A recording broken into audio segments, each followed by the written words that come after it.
ಸಮ್ಮಿಶ್ರ ಸರ್ಕಾರಕ್ಕಿಂದು ಶತದಿನೋತ್ಸವದ ಸಡಗರ. ಸಿಎಂ ಮಡಿಲಲ್ಲಿ ನೂರಾರು ಸಮಸ್ಯೆಗಳ ಆಗರ. ಸಂಕಷ್ಟ ತೋಡಿಕೊಳ್ಳೋದಕ್ಕೆ ದೆಹಲಿಗೆ ಬಂದ ಎಚ್ಡಿಕೆ.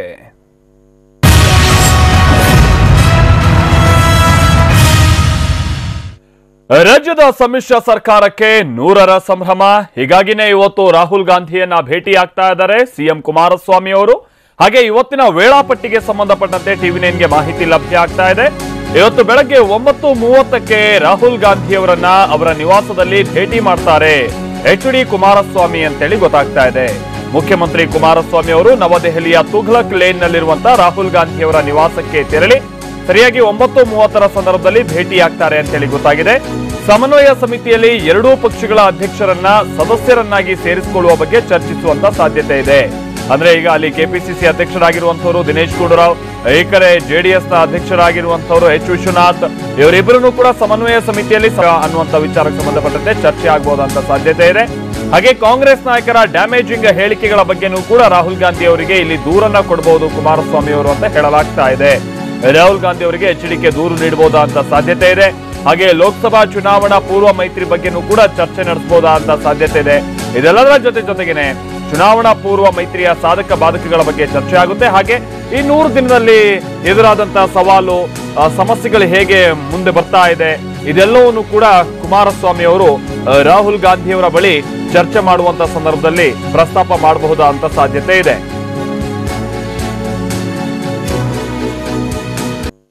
ಯಾಕಂತಂದ್ರೆ ಸಾಕಷ್ಟು ಹಗ್ಗಜಗ್ಗಾಟದ ನಡುವೆಯೂ ಸಮ್ಮಿಶ್ರ ಸರ್ಕಾರ 100 ದಿನ ಪೂರೈಸಿದೆ.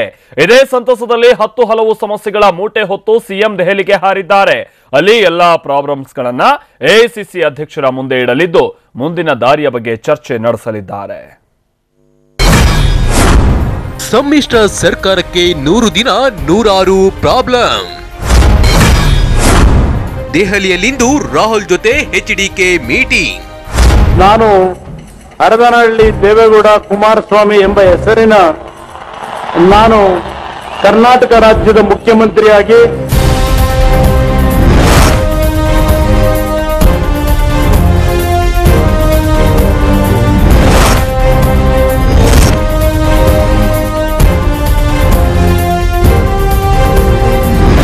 ಜೆಡಿಎಸ್ ಕಾಂಗ್ರೆಸ್ ಮೈತ್ರಿ ಸರ್ಕಾರ ಸೆಂಚುರಿ ಬಾರಿಸಿದೆ. ವಿಚಿತ್ರ ಅಂದ್ರೆ 100 ದಿನಗಳಲ್ಲಿ ಸಾವಿರಾರು ಎಡವಟ್ಟು ಹೇಳಿಕೆ, ಗೊಂದಲಗಳೇ ಸೃಷ್ಟಿಯಾಗಿವೆ. ಇದೆಲ್ಲದರಿಂದ ಭಾರವಾದ ನೊಗ ಎಳೆಯುತ್ತಿರುವ ಕುಮಾರಸ್ವಾಮಿ ಇಂದು ಎಐಸಿಸಿ ಅಧ್ಯಕ್ಷ ರಾಹುಲ್ ಗಾಂಧಿ ಅವರನ್ನ ಭೇಟಿಯಾಗಲಿದ್ದಾರೆ. ನಿನ್ನೆ ರಾತ್ರಿಯೇ ದೆಹಲಿಗೆ ದೌಡಾಯಿಸಿರುವ ಕುಮಾರಸ್ವಾಮಿ ಬೆಳಗ್ಗೆ 10:30ಕ್ಕೆ ರಾಹುಲ್ ಗಾಂಧಿ ಅವರನ್ನ ಮೀಟ್ ಮಾಡಲಿದ್ದಾರೆ. ಶತದಿನೋತ್ಸವ ಪೂರೈಸಿರುವ ಸರ್ಕಾರ ಇನ್ಮುಂದೆ ಸಾಗಬೇಕಾದ ದಿಕ್ಕಿನ ಬಗ್ಗೆ ರಾಹುಲ್ ಬಳಿ ಸಲಹೆ ಪಡೆಯಲಿದ್ದಾರೆ ಎನ್ನಲಾಗ್ತಿದೆ.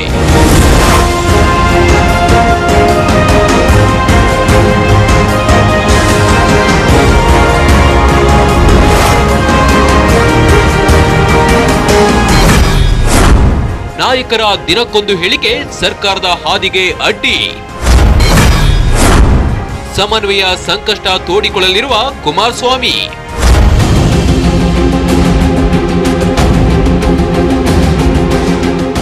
ಮೈತ್ರಿ ಸರ್ಕಾರ ಅಧಿಕಾರಕ್ಕೆ ಬಂದಾಗಿನಿಂದ ಎರಡು ಪಕ್ಷಗಳ ಕಾರ್ಯಕರ್ತರು ಸುಮ್ಮನಿದ್ರು, ನಾಯಕರುಗಳ ಬಾಯಿ ಮಾತ್ರ ಸುಮ್ಮನಿರ್ತಿಲ್ಲ. ದಿನಕ್ಕೊಂದು ಹೇಳಿಕೆ ಕೊಟ್ಟು ಮೈತ್ರಿ ಸರ್ಕಾರದ ಭವಿಷ್ಯವನ್ನ ತೂಕ ಕೆಡುತ್ತಿದ್ದಾರೆ. ಇಂಥ ಹೇಳಿಕೆಗಳು ಸಿಎಂ ಕುಮಾರಸ್ವಾಮಿಗೆ ಬೇಸರ ತರಿಸಿವೆ. ಅಲ್ಲದೆ ನಾನು ಮತ್ತೆ ಸಿಎಂ ಆಗ್ತೀನಿ ಅನ್ನೋ ಸಿದ್ದರಾಮಯ್ಯ ಹೇಳಿಕೆ ಕೂಡ ಮುಜುಗರಕ್ಕೀಡು ಮಾಡಿದೆ. ಈ ಎಲ್ಲ ವಿಷಯಗಳನ್ನ ಕುಮಾರಸ್ವಾಮಿ ರಾಹುಲ್ ಗಾಂಧಿ ಬಳಿ ಪ್ರಸ್ತಾಪ ಮಾಡೋ ಸಾಧ್ಯತೆ ಇದೆ. ತಮ್ಮ ನಾಯಕರ ಬಾಯಿಗೆ ಬೀಗ ಹಾಕದಿದ್ರೆ ಸರ್ಕಾರದ ಭವಿಷ್ಯ ಕಷ್ಟವಾಗಲಿದೆ ಅನ್ನೋ ಬಗ್ಗೆ ಮನವಿ ಕೂಡ ಮಾಡಲಿದ್ದಾರೆ. ಅಲ್ಲದೆ ಸಮನ್ವಯ ಸಮಿತಿಗೆ ಮೈತ್ರಿ ಪಕ್ಷಗಳ ಅಧ್ಯಕ್ಷರನ್ನ ಸದಸ್ಯರನ್ನಾಗಿ ಸೇರಿಸಿಕೊಳ್ಳಬೇಕೇ ಬೇಡವೇ ಎಂಬ ಬಗ್ಗೆಯೂ ಚರ್ಚೆಯಾಗುವ ಸಾಧ್ಯತೆ ಇದೆ. ರಾಷ್ಟ್ರಪತಿಗಳ ಬಳಿ ಸಿಎಂ ಋಣಮುಕ್ತ ಚರ್ಚೆ.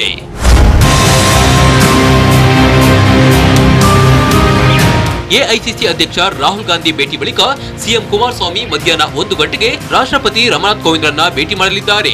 ತಾವು ಇತ್ತೀಚೆಗೆ ಕ್ಯಾಬಿನೆಟ್ನಲ್ಲಿ ಚರ್ಚಿಸಿದಂತೆ ರೈತರ ಸಾಲ ಮನ್ನಾ ವಿಚಾರದಲ್ಲಿ ಋಣಮುಕ್ತ ಅಧಿನಿಯಮದ ಸುಗ್ರೀವಾಜ್ಞೆ ಬಗ್ಗೆ ಚರ್ಚೆ ನಡೆಸಲಿದ್ದಾರೆ. ಈ ಋಣಮುಕ್ತ ಅಧಿನಿಯಮ ಅಂಗೀಕಾರವಾಗಬೇಕಾದ್ರೆ ರಾಷ್ಟ್ರಪತಿ ಅಂಕಿತ ಬೇಕಿದೆ. ಈ ಹಿನ್ನೆಲೆಯಲ್ಲಿ ಸುಗ್ರೀವಾಜ್ಞೆ ತರುವುದರಿಂದ ಯಾವೆಲ್ಲ ರೀತಿಯಲ್ಲಿ ರೈತರಿಗೆ ಸಹಕಾರಿ ಆಗಲಿದೆ ಅನ್ನೋ ಬಗ್ಗೆ ಮನವರಿಕೆ ಮಾಡಲಿದ್ದಾರೆ. ನಂತರ ತಾವು ತರಲು ನಿರ್ಧರಿಸಿರುವ ಸುಗ್ರೀವಾಜ್ಞೆಗೆ ಅಂಕಿತ ಹಾಕುವಂತೆ ಮನವಿ ಮಾಡಲಿದ್ದಾರೆ.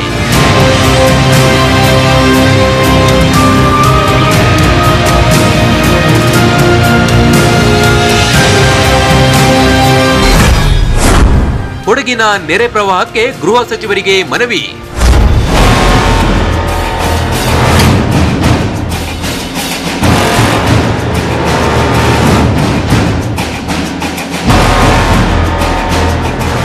ಇನ್ನು ಕೊಡಗು ಜಿಲ್ಲೆಯಲ್ಲಿ ಸಂಭವಿಸಿದ ಮಳೆ ಬಗ್ಗೆ ಕೇಂದ್ರ ಗೃಹ ಸಚಿವ ರಾಜನಾಥ್ ಸಿಂಗ್ ಬಳಿ ಸಿಎಂ ಚರ್ಚಿಸಲಿದ್ದಾರೆ. ಈಗಾಗಲೇ ಅಧಿಕಾರಿಗಳ ಜೊತೆ ಚರ್ಚಿಸಿರುವ ಸಿಎಂ ಹಾನಿ ಬಗ್ಗೆ ಮಾಹಿತಿ ಕಲೆ ಹಾಕಿದ್ದಾರೆ. ಸರ್ಕಾರ ಸಿದ್ಧಪಡಿಸಿರೋ ಹಾನಿಯ ಮಾಹಿತಿಯನ್ನ ಸಿಎಂ ಗೃಹ ಸಚಿವರಿಗೆ ತಿಳಿಸಲಿದ್ದಾರೆ. ಈಗಾಗಲೇ ಸಿಎಂ ಹೇಳಿರುವಂತೆ 3,000 ಕೋಟಿ ಹಾನಿಯಾಗಿದ್ದು ಕೇಂದ್ರದಿಂದ ಎನ್ಡಿಆರ್ಎಫ್ ನಿಧಿಯಿಂದ 2,000 ಕೋಟಿ ಅನುದಾನ ಕೇಳಲು ತೀರ್ಮಾನಿಸಿದ್ದಾರೆ. ಆದ್ರೆ ಇದಕ್ಕೆ ಗೃಹ ಸಚಿವರು ಏನ್ ಉತ್ತರ ಕೊಡ್ತಾರೋ ಕಾದು ನೋಡಬೇಕು.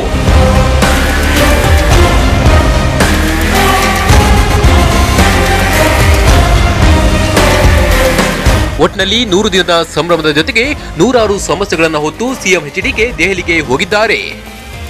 ಹರೀಶ್, ಟಿವಿ9 ನವದೆಹಲಿ.